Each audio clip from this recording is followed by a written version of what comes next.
Voilà. OK. Donc, alors, on va continuer notre étude du 4e chapitre, et donc dans lequel on parle d'une part de la pensée, de la parole et de l'action. Et donc, l'âme divine, hein, je vous rappelle, elle cherche des moyens de s'exprimer pour exprimer sa dimension divine.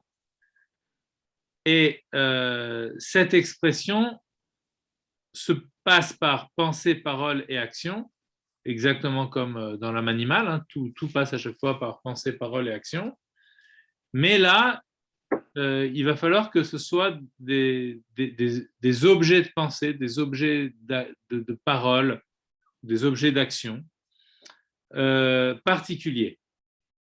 Donc ce seront la Torah et les mitzvot. Okay, c'est ce qu'on a développé dans le cours de la semaine dernière et le cours d'avant aussi. Et là, dans cette partie du Tanya, le milieu du chapitre, il nous explique ce que cela produit lorsque l'âme pense à la Torah, parle des mitzvot, les accomplit. Qu'est-ce qui se passe dans l'âme? D'accord? Alors, donc, tout ce qu'il a montré, on a bien développé ça la semaine dernière, c'est que pensée, parole et action, dans la métaphore qu'il utilise, ce sont des vêtements. Or, ces vêtements, pourquoi justement ça s'appelle des vêtements? Alors, premièrement, parce que le vêtement, c'est ce qui nous permet d'apparaître, d'accord, d'apparaître d'une certaine façon face au monde. Donc, du coup, le vêtement donne une expression. Mais le vêtement, ce n'est pas que cela. D'accord? Ce n'est pas qu'une expression, le vêtement. Le vêtement, c'est aussi quelque chose qui apporte au corps.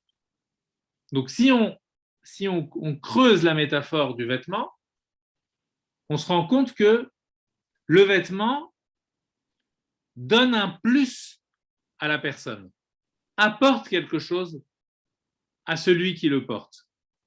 Comme s'il y avait, grâce au vêtement, une forme d'extension de ce qu'il est. Comme une forme d'extension identitaire, si vous voulez. Donc le vêtement apporte à l'individu. De la même façon, la mitzvah enveloppe la personne qui fait la mitzvah. Donc vous voyez, ce n'est pas que, comment dirais-je, un acte que je fais. Je pose un acte dans le réel ou je dis une parole de Torah, mais le Admour Hazaken voit ça comme quelque chose qui m'enveloppe. C'est-à-dire que par l'acte, une présence supplémentaire se joue. Par la pensée, ma pensée capte une présence. Ma parole installe une présence en moi. Une présence qui m'enveloppe. La présence, c'est laquelle? C'est la présence de quelque chose de plus que moi. Il y a le moi et il y a le plus que moi. Le plus que moi, c'est le divin. Donc, ma parole qui dit quelque chose qui n'est pas simplement lié à l'intérêt, c'est-à-dire au remplissement du besoin. D'accord? L'acte qui est un acte qui n'est pas simplement l'acte qui est là pour combler un manque. D'accord? Un manque sur le plan, de la matière. D'accord? C'est-à-dire du maintien de ma matière dans le monde. Du besoin physique. OK? Donc, c'est un acte qui ne vient pas combler un manque physique. C'est un acte autre. Donc, cet acte-là, que fait-il, cet acte-là? déjà il indique que je fais quelque chose par dépassement, même si j'en ai pas la pleine conscience et même si je peux penser que j'ai un intérêt, etc., parce que ça va m'apporter des brachot ou tout ce que l'on veut. Mais malgré tout, l'acte en lui-même, c'est un acte qui ne vient pas répondre à un besoin physiologique. Je mets les tefilines, c'est pas que j'ai un besoin physiologique de mettre les tefilines. Donc, cet acte-là m'indique qu'il y a autre chose que ce qu'on appelle en philosophie, il y a un philosophe qui parle du conatus, c'est-à-dire le désir de continuer à vivre. D'accord ? C'est un acte qui vient poser autre chose, qui vient poser un lien avec ce qui fait vivre, ce qui est avant l'existence. Donc, à partir du moment où je pose cet acte dans le réel, ben je pose avec lui son origine, c'est-à-dire celui qui veut que cet acte soit posé pour se manifester au travers de cet acte. Donc, c'est la présence du divin qui se dépose en moi au travers de mon acte. L'âme est du coup enveloppée, tel un vêtement, par cette présence. D'accord ? C'est pour ça que quand quelqu'un fait une mitzvah, il faut se lever devant lui, ou en tout cas, il ne faut pas s'asseoir. Si vous avez quelqu'un qui fait une mitzvah, par exemple, je ne sais pas, vous avez votre mari ou votre fils qui met les tefilines sur la table de la salle à manger, il ne faut pas venir juste à côté et s'asseoir pendant qu'il met les tefilines. Parce que au moment où il fait la mitzvah, il y a la shrina qui est avec lui. Donc on ne s'assoit pas, par respect, on ne s'assoit pas à côté de quelqu'un qui est en train de faire une mitzvah. Alors, ça reste pas, c'est pas visible comme ça au regard, mais avec toute la méditation que l'on a, on rend l'invisible visible, ne serait-ce que par la pensée déjà. Ça me rappelle une fois, on était chez le rabbi et j'étais avec mon cousin, enfin, on était jeunes, on devait avoir 15-16 ans comme ça, et lui, mon cousin, il attrape un jeune dans la rue, un jeune avec comme ça les cheveux longs, bon, et il l'attrape et il lui dit: est-ce que tu as mis les tefilines? Il était à une 50aine de mètres de l'entrée du 770, comme ça, et il lui met les tefilines. Bon. Et à ce moment-là, il y a le rabbi qui sort du 770. Je ne me rappelle pas exactement s'il revenait ou s'il sortait pour aller à la voiture. Et il le voit en train de mettre les tefilines à un jeune. Et donc, de loin, il lui a fait un signe comme ça de la main. Et alors, bon, il y avait du monde autour, quoi. Mais il lui a fait un signe. Et après, je me rappelle, on s'est dit, mais qu'est-ce que le rabbi voit, vous voyez, pour que vraiment il ait tourné la tête, il a vu quelqu'un qui met les tefilines et c'est ça qu'il a souligné. Et on s'était dit, mais qu'est-ce que lui, il voit quand quelqu'un met les tefilines?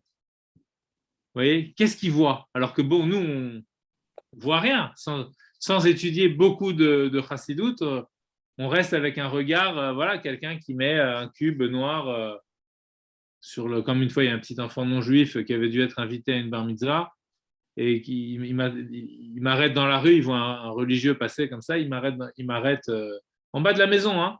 Il me dit: pourquoi les juifs vous mettez un cube noir sur votre tête à la synagogue? Donc j'imagine il doit y avoir un copain non juif. Vous voyez, donc est-ce qu'on peut voir les tefilines uniquement comme un cube noir, ou on peut on peut y voir une manifestation de quelque chose qui indique autre chose que la réalité. Vous voyez, quelque chose qui indique autre chose que le je suis. Donc un acte qui devient désignant, un acte qui désigne autre chose que l'acte lui-même, si vous voulez. Vous voyez, c'est un objet, comme tous les objets des mitzvot, d'accord, qui ne désigne pas ce qu'ils sont, en fait, en tant que tel. Ce qu'il désigne, c'est le divin. C'est pour ça qu'on considère que l'objet, il est kadosh. Il a une sainteté, parce que la sainteté, ça veut dire que la chose, elle ne renvoie pas à sa simple existence. dans son existence, elle est portée vers celui qui l'a fait exister. Et c'est ça le propre des objets de mitzvah. Si vous voulez, les objets des mitzvahs, des commandements divins, c'est qu'ils ne sont pas limités dans le renvoi à leur propre existence. Toute existence renvoie à sa propre existence. C'est une forme de boucle, si vous voulez. Chaque chose renvoie à lui-même. D'accord? Donc, si on donnait la parole à la table dirait « je suis une table ». C'est imagé. Mais ça veut dire quoi? C'est-à-dire simplement que quand je vois une table, je ne vois qu'une table. Je ne vois pas autre chose qu'une table. Donc la table ne fait que me dire « je suis une table ». Mais l'objet Kadosh ne me dit plus « je suis une table », il me dit « je suis une table qui renvoie vers le divin ». C'est-à-dire que je suis le signe, d'accord, comme un panneau indicateur. Okay, un panneau, le panneau ne renvoie pas au panneau lui-même. Quand vous voyez un sens interdit, par exemple, vous voyez un panneau sens interdit devant une route, d'accord, à l'entrée d'une route, vous voyez le panneau sens interdit. Donc, ce n'est pas le panneau qui est intéressant. Ce qui est intéressant, c'est que le panneau m'indique que cette route va dans un certain sens. Donc, le panneau en lui-même ne dit rien pour lui-même. Il n'est qu'un signe pour autre chose. Toute la réalité, en réalité, ne fait signe que vers elle-même. Chaque chose fait signe vers lui-même. Une bouteille m'indique qu'elle est une bouteille. Une table m'indique qu'elle est une table. Une chaise m'indique qu'elle est une chaise. Elle peut indiquer une fonctionnalité, mais la fonctionnalité renvoie toujours à la chose elle-même. Alors qu'une mitzvah, son propre, c'est d'indiquer autre chose qu'elle-même. C'est d'indiquer, donc de faire signe vers ce qui fait exister et non pas vers ce qui existe en tant que tel. En tout cas, ça donne à ce qui existe la transparence de celui qui le fait exister. Or ça, c'est le propre de la mitzvah, mais c'est aussi le propre du juif. C'est ça le propre, si on veut dire quelle est l'identité profonde du juif. C'est pour ça que les juifs ont du mal à se faire accepter par les nations, d'accord? Parce que le propre d'une nation, comme on le voit aujourd'hui, par exemple, sans rentrer trop dans la politique, mais quand on voit par exemple avec Zemmour, on voit que lui, ce qu'il a capté des nations, et par rapport à ça, je pense qu'il a raison, ce qu'il a capté des nations, c'est que les nations, elles ont chacune leur identité. Et donc, elles doivent être affirmer cette identité et ne pas la diluer. Après tout, on pourrait lui dire, oui, c'est vrai, Dieu a créé l'esprit des nations. On dit dans les textes du Midrash, etc., que chaque nation a son ange. Donc, ça veut dire, il y a l'esprit de la nation, d'accord, l'être profond de telle ou telle nation. Voilà, donc quelqu'un qui vient dans un pays, il doit essayer de ne pas dénaturer cette nation. Après tout, il doit respecter la nation dans laquelle il est. Si je vais en Espagne, je dois respecter l'esprit qui est propre à ce pays-là. Donc c'est pour ça qu'il demande aux gens de respecter l'esprit de la France. Voilà. Là où il fait une erreur, c'est quand il veut soumettre, quand il parle de l'assimilation, quand il veut soumettre l'identité juive à l'identité française. Donc soumettre, ça veut dire vraiment la mettre sous, d'accord? Et qu'elle s'assimile à l'identité française. En quoi il fait une erreur? Il fait une erreur technique à la limite. Il fait une erreur, comment dirais-je? Pas seulement technique. Hein. Ouais, mais pour ça, je ne veux pas trop rentrer après dans les côtés racisme, etc. Je vais essayer d'expliquer quelque chose, c'est très délicat, donc du coup, je ne veux pas attiser les flammes politiques et tout ça. C'est juste l'idée, c'est une erreur au niveau de la nature de l'être. Voilà, c'est juste ça que je vais essayer d'expliquer. C'est-à-dire que la nature juive, au niveau de son identité profonde, ce n'est pas une nature assimilable. Pourquoi elle ne peut pas s'assimiler? Parce qu'en fait, elle est son identité, le propre de son identité, c'est de conserver la non-identité d'avant la création. C'est ça son propre. Donc c'est inassimilable, c'est comme l'huile et l'eau. Voilà, l'huile elle flottera toujours à la surface de l'eau.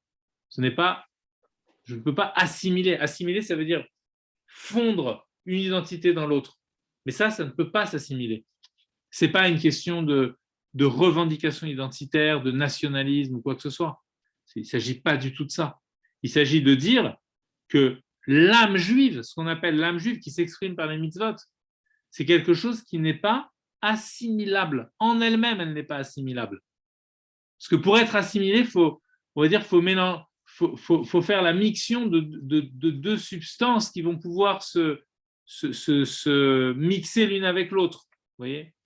Mais quand on a quelque chose qui n'est pas de l'ordre de l'être comme l'être des nations, ça ne peut pas se fondre. Vous voyez, ça peut respecter, on peut respecter la nature française, etc. On peut même dire qu'elle peut apporter quelque chose au judaïsme, aucun doute. Notamment, par exemple, la langue française, elle permet d'expliquer des notions pour nous en chassidoute qui sont avec une finesse extraordinaire. Donc, évidemment que le français est une langue, a quelque chose qui peut apporter aux nations. Mais de là à dire que le judaïsme peut s'assimiler, non, je ne pense pas. Parce que porter la kippa dans la rue, ça n'est pas un signe, on va dire, nationaliste. Ce n'est pas une revendication nationaliste, ce n'est pas une revendication ethnocentrique ou communautariste. C'est se donner la possibilité de sentir que par-delà mon être, il y a quelque chose qui existe. Voilà. Il y a le divin qui fait exister. Donc l'identité juive, elle est là. Et ça, elle ne peut pas s'assimiler, vous voyez, devenir un avec une autre identité, c'est pas possible. Donc c'est pour ça qu'il fait une erreur. Mais en même temps, l'erreur qu'il fait, c'est comme une forme de déviation, si vous voulez, de ce qu'il a perçu du judaïsme, profondément, même dans son inconscient, et qu'il plaque, mais de façon très juive, à la France.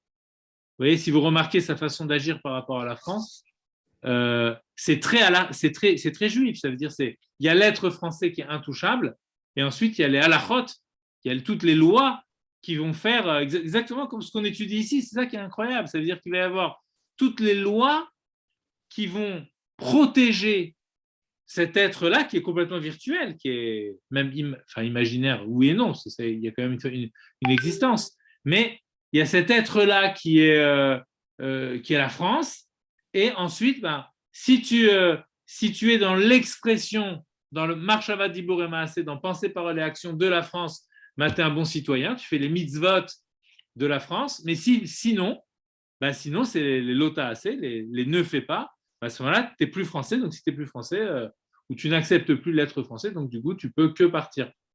Voilà, tu n'as plus rien à faire ici. Et il applique ce mécanisme juif à la France. C'est quand même incroyable, vous voyez, il y a une déviation de l'identité juive à l'identité française, vers l'identité française. Avec tout ce que ça implique quand on parle d'identité juive, parce que l'identité juive, elle est intrinsèquement liée à la Torah et au mitzvot. C'est ce qu'explique le Admor HaZaken. Bon, voilà, je ferme la parenthèse politique, mais du coup, elle sera disponible sur...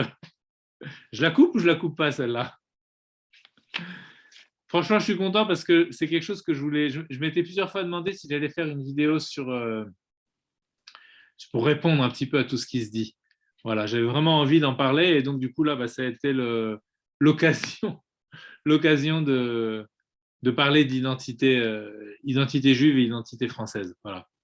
Je pense que c'est très, très important de ne pas confondre les deux, d'accepter les deux, mais sans qu'elles se contredisent. Voilà. C'est-à-dire l'identité première, c'est l'identité juive, et puis ensuite, on a aussi une identité...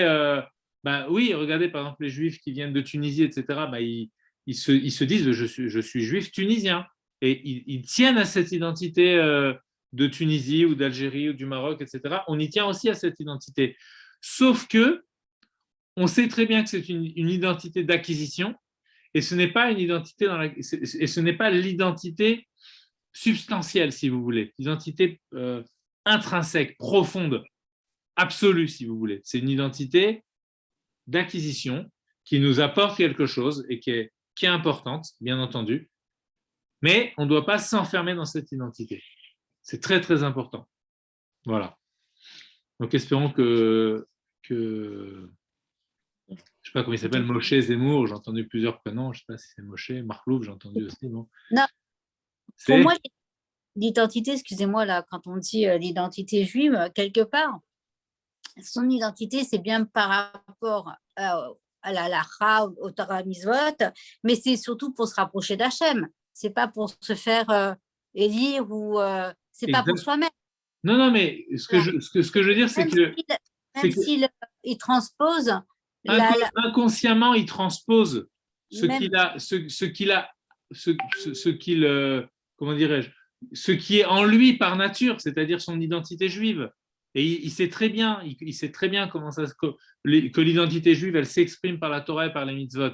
Donc ce système de protection et d'amplification de l'identité qui est les principes juifs, si vous voulez, que sont les principes juifs, par Torah et mitzvot, okay, avec les commandements positifs et les commandements négatifs, eh bien, ce mécanisme-là, qui est en lui, parce que d'abord, il a grandi dans des communautés juives, et il sait très bien, il a entendu des livrets Torah, et il sait ce que sont les mitzvot, etc. Donc, il n'est pas idiot, il sait très bien ce que c'est, tout ça. Eh bien, ce mécanisme-là, je dis, après, lui, peut-être que lui, si je parle avec lui, il me dirait non, c'est pas vrai. J'en sais rien. En tout cas, moi, je pense, il me semble, qu'il fait l'erreur de le transposer à l'identité française. Voilà. Et donc, quelque part, comme il est certainement aussi en crise identitaire parce que son identité juive profonde, il n'ose se l'avouer. Il se l'avoue du bout des doigts. Donc, il ose à peine le dire, si vous voulez, revendiquer que c'est ça son identité pour lui. En fait, il a fait une inversion, si vous voulez. C'est-à-dire qu'il a rendu culturelle l'identité juive et fondamentale l'identité française. Ouais. Il a inversé les choses. Ce qui était de l'ordre du culturel, il l'a rendu essentiel au sens de l'essence, d'accord ? Il a rendu son être premier. Et ce qui était de l'ordre de l'essence, il l'a rendu culturel, c'est-à-dire acquis. Il a tout inversé, en fait. En fait, on falsifié aussi. On fait l'inverse. Vous voyez ce que je veux dire ? On switch. Oui, il converse. On inverse ce qu'il dit, et on se dit, il a tout juste. Vous voyez, il suffit juste d'inverser ce qu'il dit. Vous voyez ? Je trouve que quand il parle d'histoire, il fait des grosses erreurs. Il fait des grosses erreurs. Oui, mais c'est pour ça. Et c'est grave parce que. C'est grave, c'est un déni, c'est grave. Mais je pense que c'est. C'est un rapport au réel qui. Oui. Je vois pas comment. Non, mais c'est lié. Il y a plus que ce que vous dites, quoi. C'est complètement lié. C'est l'erreur qu'il fait sur les Juifs, etc. C'est-à-dire que comme il vénère l'être français, il parle à un moment donné dans ses discours de l'être français. L'être français, c'est pas la personne française, on a bien compris. L'être français, c'est l'ange de la France, si on veut le traduire dans notre langage midrashique à nous. D'accord ? C'est l'être français. Donc, à partir du moment où il a compris, où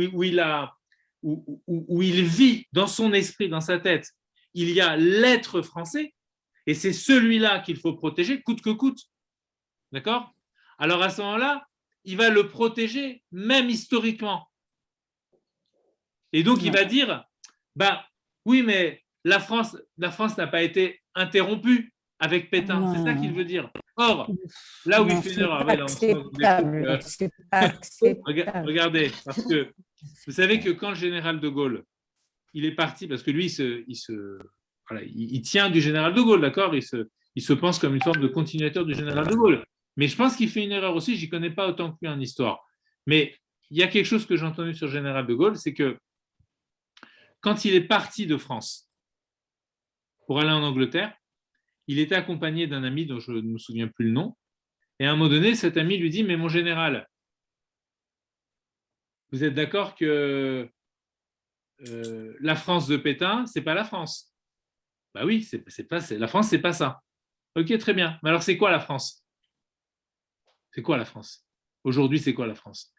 Et qu'est-ce qu'il a répondu? Il a dit, la France, c'est moi. C'est incroyable. Il a senti qu'il était incarné par la France. Donc, c'est pour ça que je comprends pas Zemmour, parce que la continuité de l'être français, elle est assurée. Puisque si je considère que Pétain, c'était plus la France, mais t'inquiète pas, la France, elle est encore là. C'est un homme qui l'incarne, qui est parti en Angleterre, mais il est parti dans son sac à dos, il y avait la France. Il n'a pas laissé la France, il n'y a pas eu d'interruption de l'être français, si vous voulez, avec la trahison de Pétain. Donc en fait, même dans son processus à lui, il fait des erreurs. Vous voyez, même en voulant défendre ce qu'est la France, tu n'es pas obligé de dire ça. D'autant plus que, voilà, il y a des Français, vraiment Français. Alors, bon, il faut vérifier aussi, est-ce qu'il a raison, est-ce qu'il y a vraiment des Français de souche qui ont été arrêtés? Ça, je ne sais pas. Je sais pas. C'est pas si évident que ça. Moi, j'en connais des Français de souche qui étaient sous Pétain. Je connais un monsieur qui est très âgé maintenant, mais qui m'a dit qu'il a eu aucun problème pendant la période de Vichy. Voilà. Et alors, les Français à qui ils ont fait des problèmes, a priori, mais je ne suis pas historien, il faudrait vraiment demander à des historiens, mais d'après ce que j'ai pu, en entendant à droite et à gauche, etc., je n'ai pas été voir dans les archives, mais a priori, ils auraient embêté les enfants des Polonais, d'accord, qui étaient naturalisés français. Donc, ils ont embêté les naturalisés français, mais pas les Français eux-mêmes qui étaient depuis des générations. C'est faux. Je vais vous dire, moi, je suis historienne et je travaille dans les archives. Vous êtes historienne? C'est qui? Oui, je suis historienne. Ventura. Ah, madame, on a une historienne avec nous, alors très bien. Voilà. Super. Donc, moi, je suis historienne et j'ai travaillé sur la Deuxième Guerre mondiale en Tunisie, précisément. Donc, ce qui s'est passé pendant la Deuxième Guerre mondiale avec Pétain, c'est qu'en fait, ils ont commencé par déporter les Juifs étrangers, ils leur ont enlevé la nationalité et ensuite, ça a été le tour, à partir de 42-43, le tour des Juifs français. Hélène Baird, par exemple, elle était une gentille petite jeune fille étudiante à la Sorbonne, elle est partie, elle a été déportée. Donc, on ne peut pas accepter que sur l'histoire juive, sur notre histoire, enfin, c'est l'histoire universelle, mais qu'on accepte quelqu'un qui est capable de détourner, de falsifier l'histoire et la réalité historique. C'est inadmissible. Il ne peut rien avoir de juif pour moi dans quelqu'un qui est capable de falsifier. Il n'y a rien de juif pour moi chez ce monsieur. Parce que quand on est dans le shaker, il n'y a rien à voir avec nous. Non, moi, ce que j'ai essayé de faire simplement, je ne suis pas en train de le défendre. Je suis en train d'essayer de comprendre. Non, mais dire que c'est une façon de penser juive, mais qu'elle est inversée, je ne suis même pas sûre que c'est juif. Non. Ce que je veux dire, c'est que toute chose qui existe, quand on étudie la chassidoute, on se rend compte que toute chose a une source. Toute chose, même mauvaise, a une source dans le bien. Ça ne veut pas dire que c'est le bien, que maintenant le bien est mauvais, si vous voulez. Mais ça veut dire que la chose, elle s'est projetée. En psychologie, quand par exemple quelqu'un a des mal-être, il faut remonter à la source de ces mal-être et on se rend compte que dans ces mal-être, il y a un décalage entre ce qu'il aimerait vivre et ce qu'il vit. Il y a un décalage entre ce qu'il est profondément et ce qu'il arrive à vivre dans le monde. Et donc, ça crée des mal-être. Mais ce mal-être-là vient de quelque part. Moi, ce que j'ai essayé de comprendre, c'était simplement son mal-être, si vous voulez. C'est-à-dire le processus qu'il a fait en termes d'identité. Et ce que je veux dire, c'est qu'au contraire, parce que si je vais jusqu'au bout de ma pensée, je vous dirais qu'il fait l'inverse du judaïsme. En prenant l'idée du judaïsme au départ, c'est ce qui s'appelle l'idolâtrie. C'est quoi l'idolâtrie? C'est quoi l'idolâtrie? C'est quoi, par exemple, quand on dit les Juifs ont fait le veau d'or et donc ils se sont prosternés devant une idole? C'est pas des fous. Ça veut dire ils venaient de recevoir la Torah, ils ont vu la présence de Dieu, mais ils l'ont vu avec leurs yeux. Ils ont vu l'invisible. Et maintenant, ils se prosternent devant une idole. C'est quoi l'idée? La notion d'idolâtrie, c'est quand on applique à un objet particulier les mêmes critères de croyance, les mêmes critères que l'on applique au divin. Voilà, c'est ça. Et ce que je soutiens, si vous voulez, c'est que quand je dis que Zemmour a fait une transposition par rapport au judaïsme, c'est que la relation à Dieu que l'on a dans le judaïsme, eh bien lui, il l'a à l'égard de la France. Donc pour moi, ce monsieur fait Avodah Zara, fait de la France une idole. Voilà. Il idéalise, idole, c'est la même étymologie, il idéalise et il idolâtre la France. Voilà. Et il est enfermé dans ce système idolâtrique. Pour moi, c'est ça. Il n'a pas une statue qui s'appelle France. Ce n'est pas une idolâtrie, dire comme les religions idolâtres d'Extrême-Orient, etc. Il ne s'agit pas de ça. Il n'est pas en train de se prosterner devant une idole. Mais dans l'idée, il voit la France comme un dieu. Mais vraiment. Et ça, il suffit d'écouter ces conférences, etc. Et au fur et à mesure qu'on l'écoute, comment dirais-je, au fur et à mesure qu'on l'écoute, on arrive à voir son fond de pensée. Vous voyez, quel est toute son artillerie, si vous voulez, philosophique. Quel est son arrière-plan philosophique? Et en fait, on se rend compte que ce qui tient toute sa pensée, c'est une image qu'il a de la France. Et cette image-là, il ne supporte pas la trahir, il ne supporte pas, c'est une image très idéalisée, et il ne supporte pas que quelque chose contrevienne à cette image-là. Donc après, ce que je veux dire, c'est que je pense, après c'est très personnel comme idée, vous pouvez ne pas être d'accord, mais je pense que c'est parce qu'il a cette image de la France qu'il se permet ces travers historiques, si vous voulez. Parce que pour pouvoir faire ça, alors qu'il sait très bien, il a dû parler avec des historiens, il a lu des livres, dans le fond, il sait très bien que c'est faux.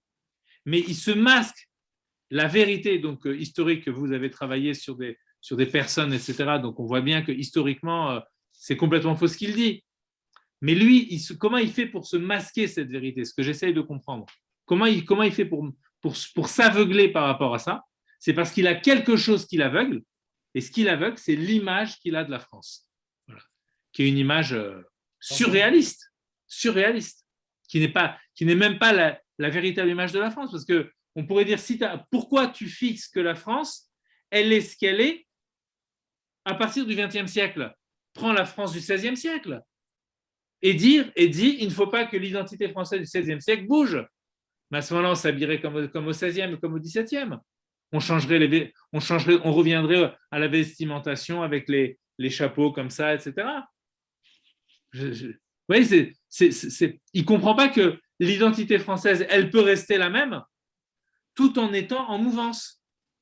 Vous voyez, c'est comme quand vous lisez les méditations métaphysiques de Descartes, vous avez un passage sur la notion d'identité, par exemple, sur un morceau de cire.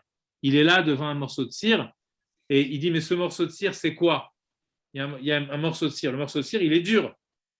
Mais si je le fais fondre, je le chauffe, il va ramollir. Et si je le chauffe encore plus, il va devenir liquide. Mais est-ce encore de la cire lorsqu'il est liquide?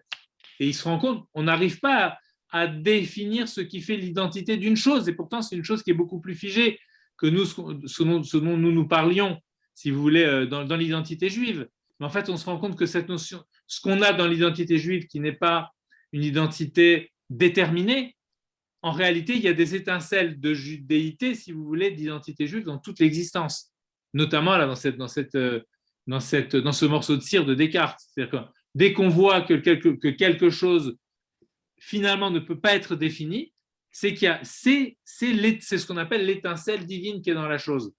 Lui, ce qu'il ne se rend pas compte, Zemmour, c'est que la France peut rester la France sans être figée. Vous voyez? C'est pour ça qu'il ne supporte pas l'étranger qui vient, parce qu'il a peur qu'il il parle de grand remplacement, etc. Parce qu'il a peur que l'entité extérieure vienne dénaturer l'être français dont il se fait l'idéal. C'est ça sa peur. C'est pour ça qu'il déforme tout en réalité. Parce que comme il a une image en tête, donc tout ce qui va venir perturber cette image, mais il va faire ses halachot, si vous voulez, voilà, par rapport à ce qui pourrait perturber cette image, tant il est figé sur cette image. Et ça reste, c'est très étriqué. C'est très étriqué comme façon de penser. Vous voyez, il n'y a pas d'équilibre. C'est dommage qu'il en arrive là. Cool, il ne sera pas élu. Amen. Voilà. Ah non, mais Non, parler autant sur lui, hein. Franchement, il y a bien d'autres candidats. Ouais, c'est vrai. Mais je pense que c'était. Non, mais je pense que c'était bien de montrer la formation de l'idolâtrie à partir d'une image qui n'évolue pas, qu'on falsifie, on arrange un peu ici, un petit peu là, et après on vénère, enfin on rend ce culte. Et c'est exactement ce qui se passe. C'est de la vodazara complète. Ah oui, voilà, il fait une forme d'avodazara, il fait une avodazara de la France complètement, que même le français le plus français, enfin bon, voilà. Après, de cette avodazara, le danger après, c'est que de cette forme d'idolâtrie, d'idéalisation comme ça de la France, on en arrive au nationalisme, c'est là, vous voyez l'enchaînement après, et des nationalismes, on en arrive à la violence. C'est ça le danger. Mais c'est le danger. Après, attention, hein, il y a des dangers dans l'adversité aussi. L'islam, c'est aussi un danger. Parce que l'islam fait la même chose avec Dieu, entre guillemets. C'est une forme d'avodazara de Dieu, l'islam. Vous voyez, c'est-à-dire qu'à partir de là, tout ce qui va contrevenir à la façon dont eux pensent l'islam, eh bien, c'est digne, c'est le koufar, c'est digne, c'est le renégat, c'est la personne qui ne mérite pas de vivre. Donc, on en arrive là aussi. Donc, lui, il sent ce danger-là, il le sent aussi. C'est pour ça qu'il lutte aussi.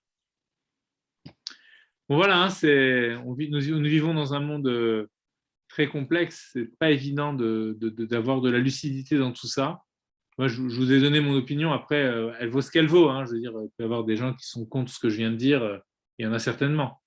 D'accord ? Mais voilà, il me semble qu'il y a un processus de cet ordre-là dans sa façon de vénérer les choses, vous voyez, et qui prend source dans sa judéité. Mais ce n'est plus de la judéité à ce moment-là. Quand je dis qu'il y a une inversion, c'est une inversion radicale. C'est plus ça. D'accord ? Vous nous rassurez. Non, bien sûr, c'est pas du tout une forme de justification. C'est pas du tout une justification de ce qu'il fait, bien au contraire. C'est-à-dire comprendre quelqu'un, ça ne veut pas dire qu'on est d'accord avec ce qu'il fait. D'accord ? C'est simplement, je pense que c'est ça. C'est-à-dire qu'il a détourné. Vous voyez, il y a eu la même chose à l'époque dans un autre domaine, mais vous savez qu'à l'époque du Rabbi Rachab, le 5e rabbi de Chabad, donc c'était, on va dire, fin du 19e, début du 20e, d'accord ? Il y a eu des courants en Russie qui étaient très importants. Il y avait plusieurs courants. Il y avait le courant de réformiste qui commençait à naître, il y avait le courant communiste et il y avait le courant sioniste. D'accord ? Mais les trois courants, en fait, étaient des déformations du judaïsme. Ok ? Bon, le communisme, il faudrait voir comment. C'est pas par Marx. Bon, en tout cas, sur réformiste et sioniste, on ne s'engage pas trop en disant ça. Ok ? Communisme, c'est encore autre chose. Il y a certainement une source dans le judaïsme, mais bon, voilà. Je ne peux pas parler de ça. Je ne sais pas. Mais alors, par rapport au sionisme, les rabbinim de l'époque étaient totalement contre. D'accord ? Mais vraiment, c'était niet. L'État, de quoi vous parlez, l'État d'Israël, etc. Et il y a une lettre du Rabbi Rachab qui explique pourquoi il était contre le sionisme, dans laquelle il parle de Théodore Herzl. Et où il dit c'est pas du tout, il n'y a pas du tout d'aspiration de Torah, etc. Puisque c'est un monsieur qui respecte pas le Shabbat et tout ça, bah, effectivement, il venait d'une famille complètement assimilée, ok. Mais l'essentiel dans sa lettre, c'est pas ça. L'essentiel, c'est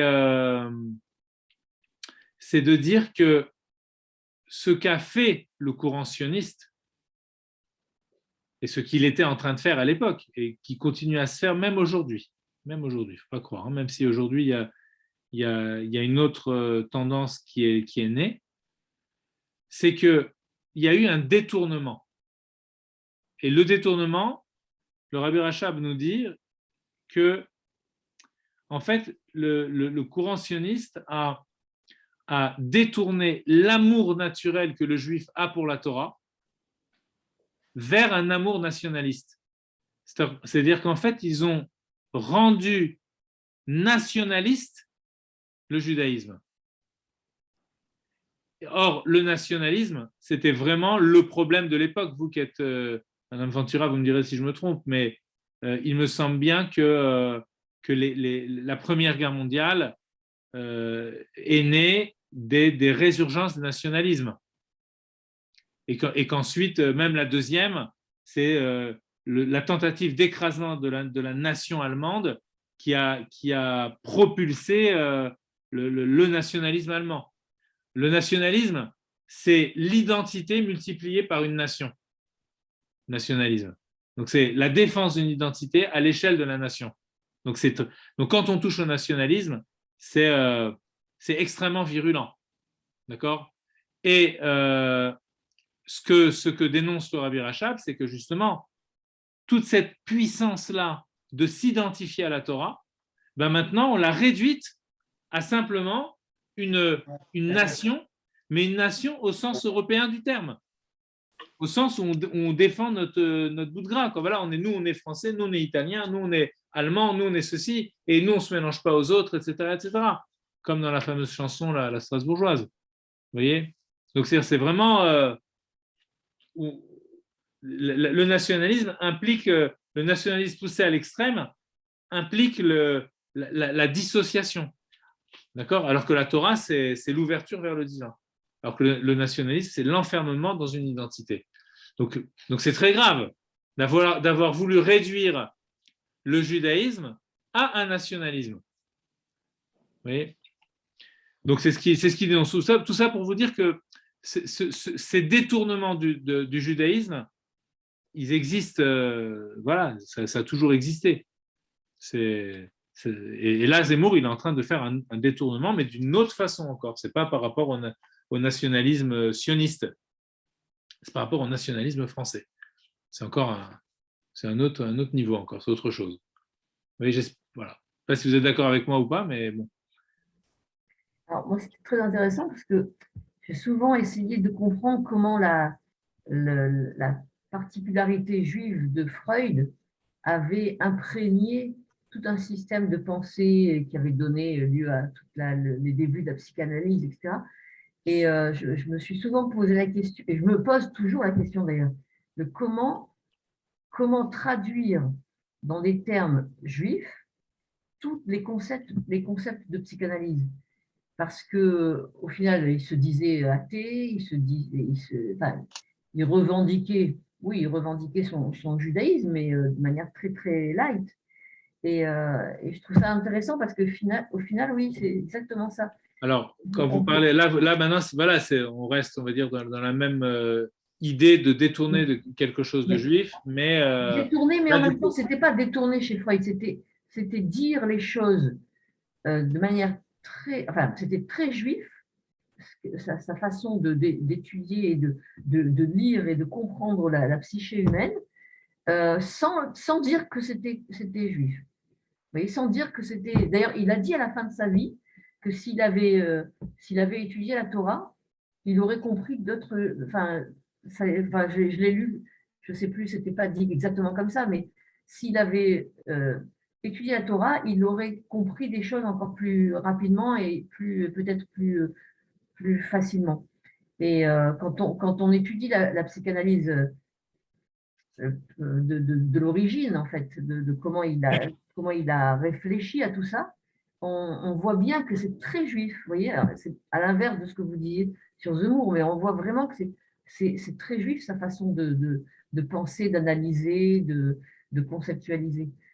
Non, mais attention, sur Zemmour, dans sa façon d'agir, ça reste juif, mais plus dans l'identité profonde du juif. Vous voyez ce que je veux dire? C'est que quand je parle de sa transposition, c'est-à-dire qu'il agit à l'égard de la France, à l'égard de l'identité française, comme nous, on agit à l'égard de l'identité juive. Oui. C'est-à-dire que l'identité juive, c'est la non-identité, et toutes les halachos qu'on étudie dans le Tanya, etc., sont là pour dévoiler le divin, donc dévoiler ce qui est au-delà de l'être, comme on disait tout à l'heure par rapport à la notion de mitzvah. Je pose un acte qui n'est pas un acte d'intérêt, d'accord?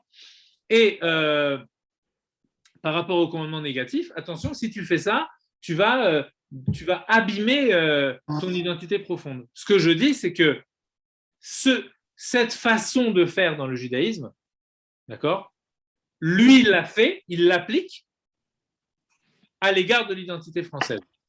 Mais évidemment, quand il fait ça, entre guillemets, il est plus juif. Oui, il est juif, fondamentalement, il est juif. Mais ce n'est plus faire ça, ce n'est plus de la judéité, ce n'est plus de la défense et du dévoilement de l'identité juive. Au contraire, celle-là, il veut l'étouffer, puisque maintenant, il a une allégeance, comme il dit, l'identité française. Donc l'autre, elle est forcément secondaire. Donc, c'est pas du tout ça. Alors, maintenant, est-ce que maintenant, si on parle un petit peu de Freud, alors, c'est pas la même chose, effectivement, parce que Freud n'a pas fait, il n'a pas fait ce que Zemmour a fait à l'égard de l'identité.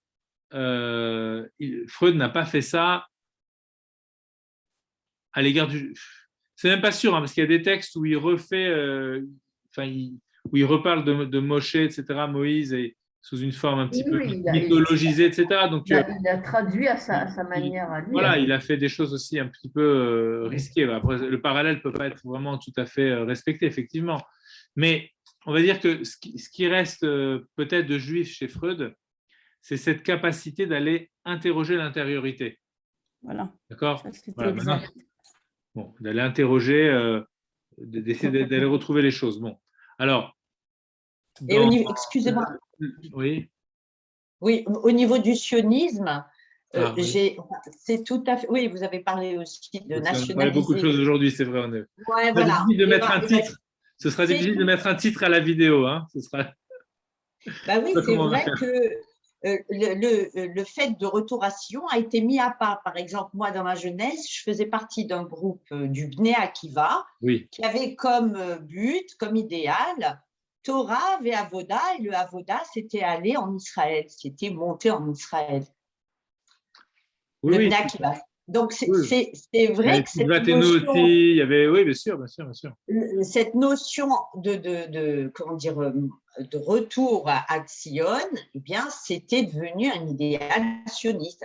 Alors ça, ce sont dans le courant sioniste, d'accord. Ouais. Il y a eu un rave qui a essayé d'intégrer le courant sioniste à l'histoire du judaïsme. Ça a été séparé. Ils n'ont pas dit Torah, retour, mais ils ont séparé le sionisme comme une force à part entière, enfin comme un devoir. Voilà, oui, mais c'est Rav Kook, c'est Rav Kook. C'est le Rav Kook. Donc tous ces courants-là, etc., sont affiliés, si vous voulez. Non, il n'y a pas que lui. Ah, c'est sûr qu'il n'y a pas que lui, bien sûr. Il y a le Rav Tertel qui a raconté, qui était de Hongrie, et qui a expliqué combien c'était une erreur, parce que le Rav Etzraïm, à partir de 1931, le Rav Etzraïm, il a invité les Juifs à aller en Palestine, parce que ça s'appelait comme ça. Alors, attendez, le rapport à la terre juive a toujours existé. Vous avez les Talmidim du Baal Shem Tov il y a des Talmidim, vous savez qu'il y a quand vous allez à Tzfat, non pas à Tzfat, à Tveria, d'accord, Tibériade, à Tveria, vous avez le kever des Talmidim, vous avez du Baal Shem Tov, à côté du kever de Rabbi Menachem Mendel de Vitebsk. Rabbi Menachem Mendel de Vitebsk, c'était le Talmid du Maguid de Mezerich, et il a, comment dirais-je, le Maguid de Mezerich, c'était l'élève du Baal Shem Tov, d'accord. Donc on a le Baal Shem Tov, il y a des élèves à lui qui sont partis en Eretz Israël, qui sont enterrés là-bas, et il y a eu des élèves du Maguid de Mezerich, d'accord. Ça s'est appelé la Aliyah de Rabbi Menachem Mendel de Vitebsk. Donc c'était bien avant les balbutiements du sionisme. Il y a eu, je crois, 250 familles qui sont parties et qui ont été habitées, je crois qu'ils ont été à Tzfat. Okay. Donc des Aliyot, il y en a eu un désir de retourner, d'aller en Eretz Israël, de retourner en Eretz Israël. Il y en a eu. Il y a eu des Talmidim, je crois, du Gaon de Vilna aussi, qui ont été là-bas, qui étaient très nombreux. Donc il y a toujours eu cette... Après, le problème du nationalisme, c'est qu'il n'était pas du tout fondé sur la Torah. C'était juste un désir de s'affirmer comme nation dans le concert des nations. C'est juste ça. De dire, voilà, nous, Juifs, on a une identité nationale. Donc, il y a, au travers de ce quand le Rabbi Rachab dit qu'il y a un détournement de l'amour naturel pour la Torah, que le Juif a pour la Torah, ils ont détourné ça en amour pour une nation. Je pense que ce qu'il veut dire, ça veut dire que profondément, ce qu'il veut dire, c'est qu'il y a un détournement de l'identité juive en une identité simplement nationale. Or, le juif, ce n'est pas simplement une identité nationale comme la France est une nation. Ça, c'est resté, si vous voulez, c'est limiter les choses parce que c'est resté dans l'instinct de survie dont on parlait tout à l'heure, le conatus, d'accord, l'instinct de survie, mais à l'échelle nationale. C'est la survie d'une nation, comme ce que fait Zemmour maintenant. Donc, eux, ce qu'ils ont pensé, c'est la survie. C'est exactement ce qu'a pensé Théodore Herzl. C'est la survie du judaïsme en tant que nation, mais pas en tant que, entre guillemets, religion, pas en tant qu'identité divine. Ça, ils en avaient cure de cette chose-là. Ça ne leur effleurait même pas l'esprit.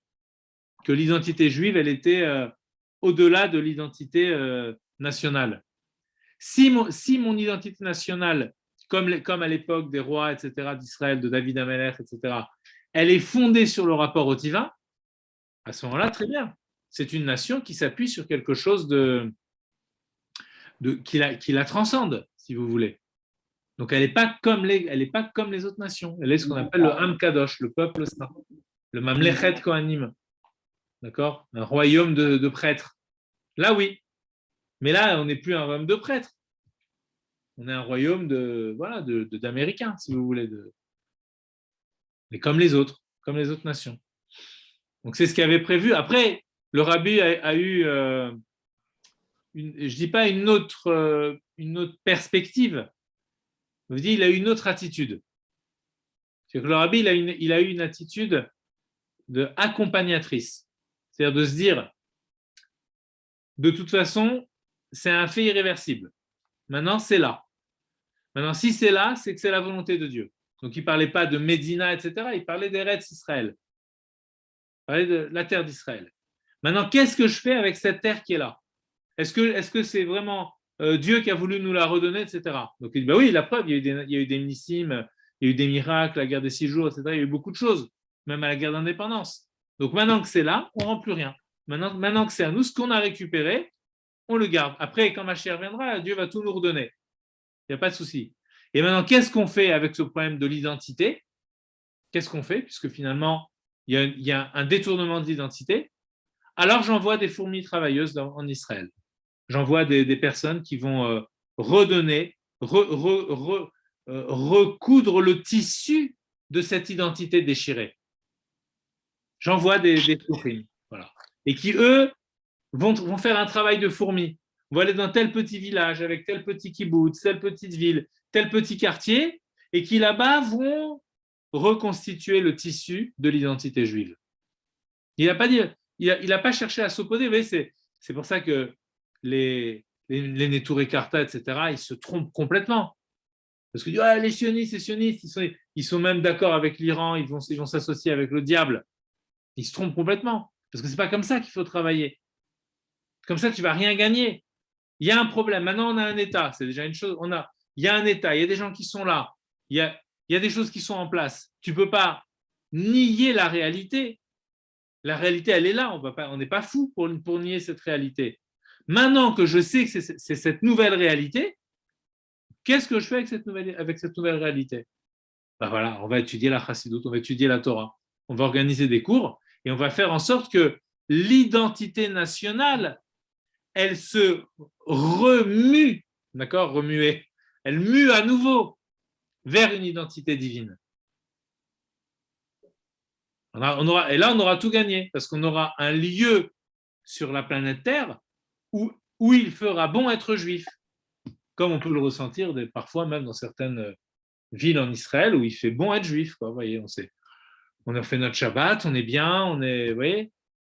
Et c'est ça, où étudier la Torah n'est pas un problème, ou pratiquer nos mitzvot n'est pas un problème. On n'a pas un problème pour rentrer dans notre immeuble le Shabbat. On est bien, voilà. On veut ouvrir des livres, on veut écrire, on peut. C'est bien. Après, il faudrait que le projet national soit axé autour de ça, mais il ne l'est pas. Il est axé autour de la sécurité, autour de on ne sait trop quoi. Il y a des juifs aujourd'hui qui ne savent même pas que la Torah nous dit Bereshit bara Elohim, au commencement Dieu créa le ciel et la terre. En Israël, il y a des juifs qui ne savent pas ça. Donc le projet des écoles, c'est extrêmement laïcisé. Il n'y a que sur la carte d'identité où il y a écrit religion. Vous voyez, mais le judaïsme, il faut qu'il soit une identité vécue par tout un chacun, quoi. Enfin bon. Alors, juste pour finir, je voudrais juste revenir par rapport à ce que vous avez dit sur Freud. Comme ça, on boucle, on aura parlé un petit peu de tous les sujets aujourd'hui. C'était un peu un cours, on va dire, libre. Vous savez que Freud, à la fin de sa vie, d'abord, avant de dire ça, je voudrais juste préciser une chose, c'est que le langage qu'a utilisé Freud sur la conscience, etc., langage de Torah. C'est un langage.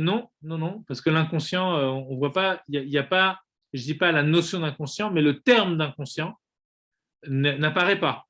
D'accord? Par contre, ce n'est pas le langage. Je crois pas chez Freud, je ne crois pas qu'il y ait un langage de Torah. Ah. Il peut y avoir des concepts, mais voilà. Au niveau de son langage, pas vraiment. Par contre, ce qu'on peut dire, c'est que son langage peut avoir un effet positif sur la Torah. Par exemple, quand on parle de conscience, vous m'entendrez souvent dans les cours où je parle souvent de la notion de conscience. D'accord ? Donc, parler de conscience ou parler d'inconscient, c'est quelque chose qui peut nous aider à élucider beaucoup de notions. D'accord? Maintenant, le Rav Ginsburg, sur lequel je m'appuie beaucoup, qui est en Israël. Le Rav Yitzhak Ginsburg. Pour ceux qui s'intéressent à la psychologie juive, il a écrit plusieurs livres. Il y a beaucoup de livres en hébreu, mais il y en a un en français qui a été traduit. Il y en a 3 d'ailleurs qui ont été traduits, et dont un qui s'appelle, dont le titre est Transformer les ténèbres en lumière. Voilà. Donc c'est un livre très très intéressant de psychologie juive, justement. D'ailleurs, en hébreu, il y a un sous-titre aussi qu'ils n'ont pas mis en français, ils ont oublié de le mettre simplement, mais c'est Kabbale et psychologie, Kabbalah et psychologia. Voilà, le sous-titre n'a pas été remis en français par erreur, malheureusement.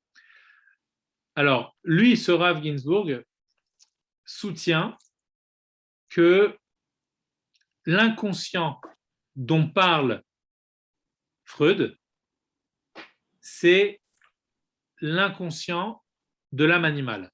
C'est-à-dire qu'en fait, nous, notre système, il est beaucoup plus large que le système de Freud, puisque pour Freud, il y a une âme. Donc cette âme-là, on la psychanalyse, c'est-à-dire on essaye de de rentrer dans son inconscient et de révéler ce qu'elle a dans son instance inconsciente, okay, qu'il appelle l'inconscient.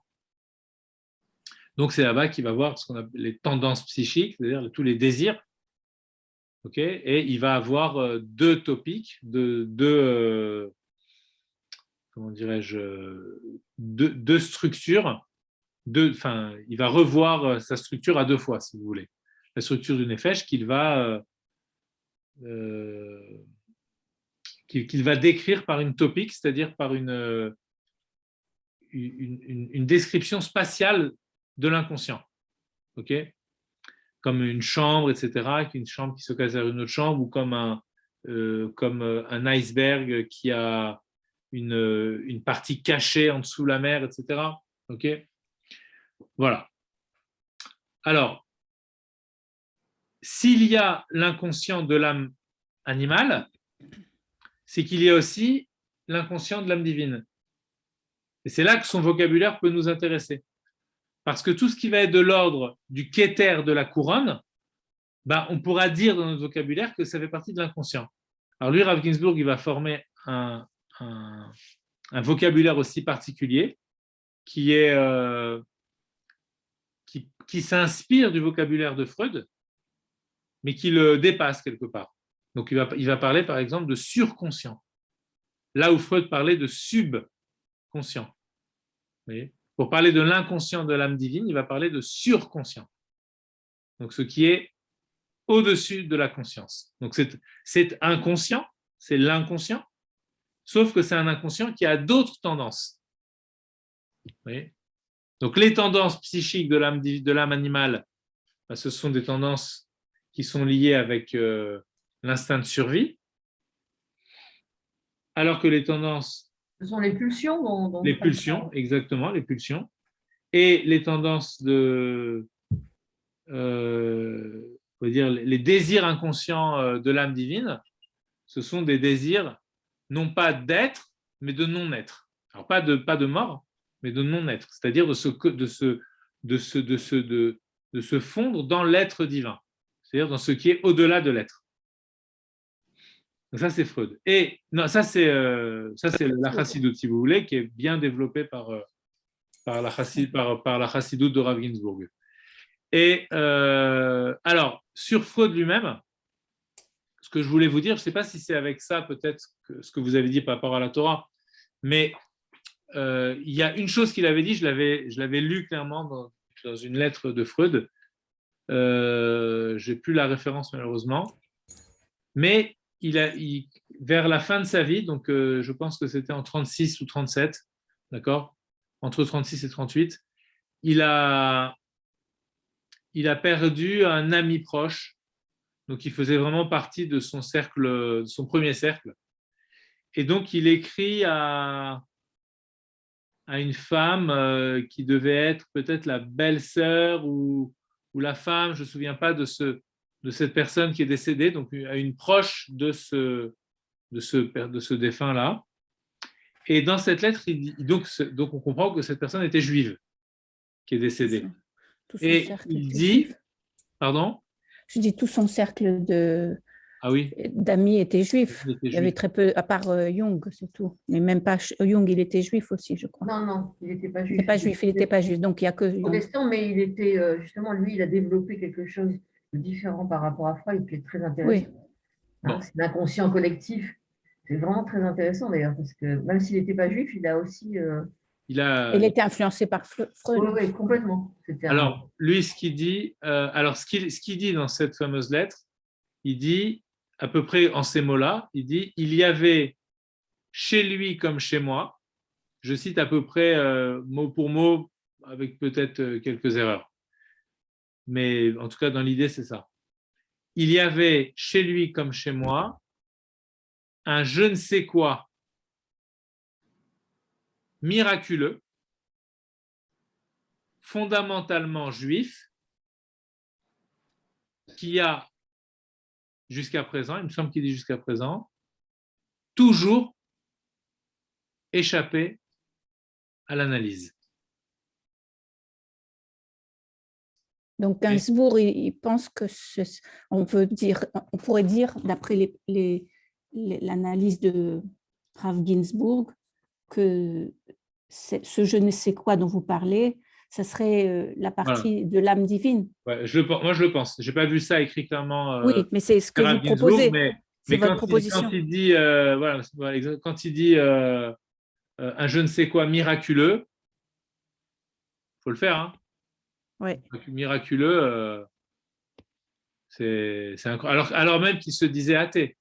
Donc il sent qu'il y a au fond de l'être quelque chose qui est indéterminé, quelque chose qui ne peut pas, en tout cas par les méthodes qu'il a lui, donc il ne peut pas y arriver. Inanalysable, oui, c'est ça. Il y a autre chose. C'est comme si c'est une forme d'aveu d'échec, si vous voulez, c'est-à-dire que j'ai tourné autour du pot toute ma vie. Oui, c'est comme s'il disait ça. Après, en tournant autour du pot, il a bien décrit le pot. Il a bien décrit ce pot-là. Oui, mais ce qu'il y a dans le pot lui-même, dans le Kéli, ok, ouais. Ça, il se rend compte que finalement, il arrive à la lucidité, si vous voulez, à cette lucidité, qu'il y a quelque chose qui échappe radicalement à l'analyse, c'est-à-dire à la. Donc, il arrive au Hémet. Pardon ? Il arrive au Hémet. On dirait bien qu'en tout cas, il arrive à percevoir qu'il y a quelque chose qui n'est pas perceptible. Il y approche en tout cas. Est-ce que vous pourriez retrouver cette lettre, M. Jalou ? Faut que je fasse des recherches sur Internet, que j'écrive les. Si vous pouvez, j'aimerais bien phrase, le donner à quelqu'un qui est très. Ah, ça serait bien, oui, les gens. Alors, parce qu'en général, ceux qui sont dans la psychanalyse et tout ça, ils sont très accros. Hein. Ils se disent athées comme Freud parce que justement, pour avoir touché au plus près de la psyché humaine, voilà, Oui, mais ce qui est dommage, c'est que il suffit simplement il faut leur dire de relire la Bible. Simplement, relisez la création de l'homme. Relisez la création de l'homme. Juste ça. C'est difficile parce que ceux qui le font maintenant, voilà, justement, je viens de lire un bouquin de juifs pas religieux, pas athées, hein, mais pas religieux, pas pratiquants. Ils disent que ils vont faire ce que, enfin, les Havdil, mais c'est autre chose. Ils vont analyser la Bible comme eux, comme ils en ont envie, à leur manière à eux. Voilà, avec leurs présupposés. Oui, c'est ça. Voilà, ils font un genre de critique biblique qui est assez. Comme ce qu'a fait Freud avec les mythes grecs. Oui, et puis Moïse et tout ça. Non, mais c'est ce qu'il a fait avec les mythes grecs. Narcisse, c'est de ça qui se regarde dans le. Donc ils font la même chose, quoi. Mais on peut dire que peut-être que la lumière de la Torah ou le luminaire qui est dans la Torah finiront par les éclairer. Parce qu'on ne peut être qu'intrigué en disant faisons l'homme à notre image. Qu'est-ce que ça signifie notre image ? C'est quoi l'image de Dieu qui n'a pas d'image. Donc ça veut bien dire que l'homme qui pourtant a une image conserve en lui quelque chose qui n'est pas de l'ordre de l'image. Comme si l'homme était l'image de la non-image. Oui, mais ça, il faut qu'il puisse l'entendre dans le texte, si vous voulez. Bon, je vois qu'il est 10h30. Oui, on va fait pas mal de... Alors, à 9h30 la semaine prochaine. Alors, ok, on peut se dire 9h30 la semaine prochaine. 9h30. Pas de problème. Ok, très bien. Merci beaucoup. Au revoir. Bonne semaine.